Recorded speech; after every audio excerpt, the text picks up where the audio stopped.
Hey there, this is Nick from Ciao Bella Farina, and I want to give you a Kickstarter update. We had a great first day. We raised almost $1,000 of contributors, so there's several people are going to be getting pizza for life. And since we're kneading dough here at Ciao Bella Farina, I thought I would show you how I make dough. We're getting ready to make some calzones tonight for dinner, so I'm going to make some fresh dough to use for our calzones. So take a look.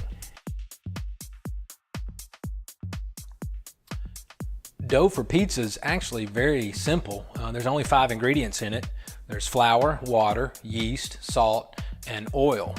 And one thing that makes Neapolitan pizza dough so light and airy is that it uses bread flour. In Italy, they actually use a flour called 00 or Tipo 00, which is a very light and very finely ground high gluten flour. But over here, I generally use King Arthur.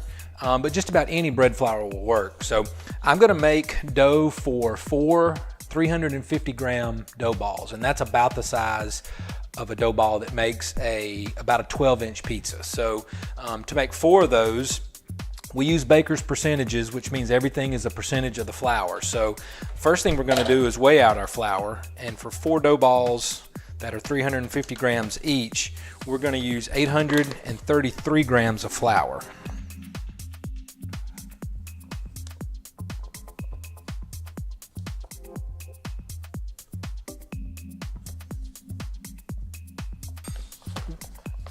Now that's going to go in our mixer bowl. You can knead this by hand, but I use a mixer just because it takes a while if you do it by hand. And you have to do it in stages, where with a mixer you can do it all at once. Now the water content in the pizza dough I make is about 65% hydration. So 65% of the flour weight we're going to use in water, which for us, that is about 540 grams of water. I'm going to add that in. And we're just going to dump it all in there. We don't have to add it in any particular order. The only thing you don't want to do is add your yeast and your salt right on top of each other. Now you can use dry yeast. This recipe is about 1.5% yeast if you use dry yeast. I use what's called a sourdough starter. So I keep this dough slurry, it's basically yeast, live yeast that I've captured out of the air. You use rye flour and you build a little batter and you let it sit out on the counter for about a week, and it captures yeast out of the air. And then you start feeding it and you have a live yeast that's a living culture. We keep it fed and we feed it about once a week and just keep it in the refrigerator. So you don't really have to measure your yeast out if you use a live culture. I'm just going to use about half what's in here.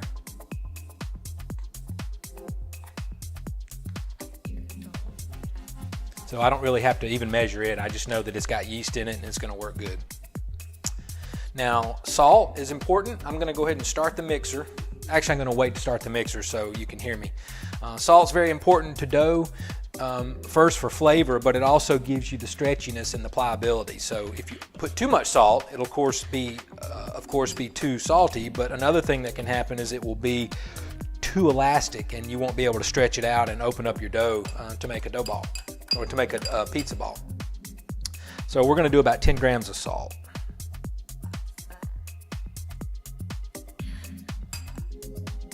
This is just kosher salt.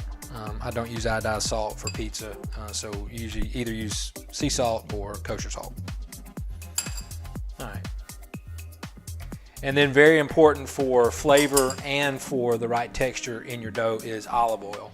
And this requires about 15 grams of olive oil.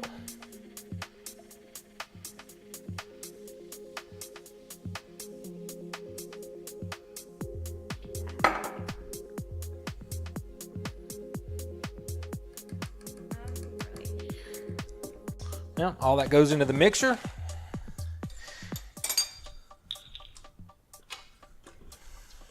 And then I'm going to start it and let it run for about 15 minutes, and then I'll come back and show you how we proof the dough and let it rise. So I'm just going to let this turn for about 15 minutes, and then I'll come back and show you how we make our dough balls and let them rise and proof.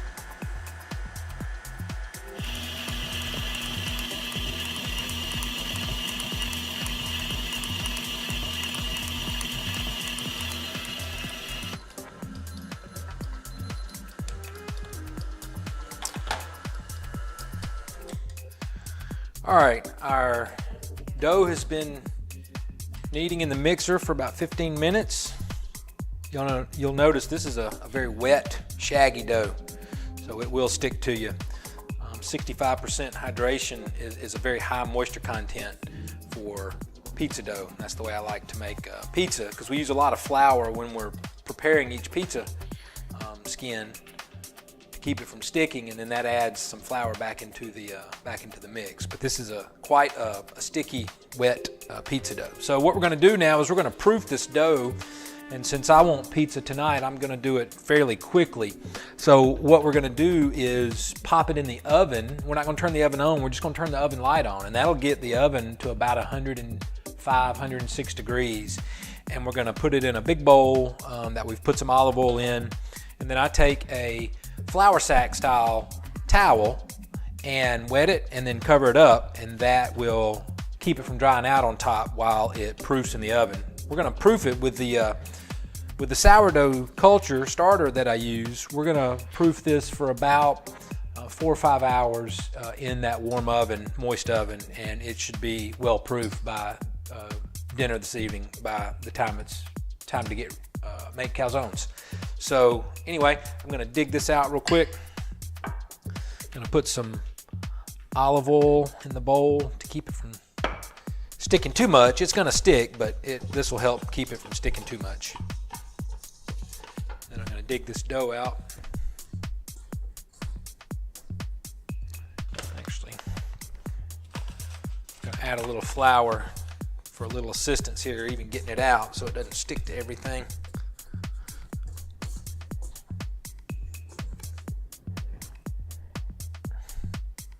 See what I mean by being wet and sticky? It's a very shaggy dough, which is the way I like it. So, and this will, as this proofs, it will absorb more of that moisture and it will dry out a little bit, and it'll be just about perfect this evening when it's time to make calzones.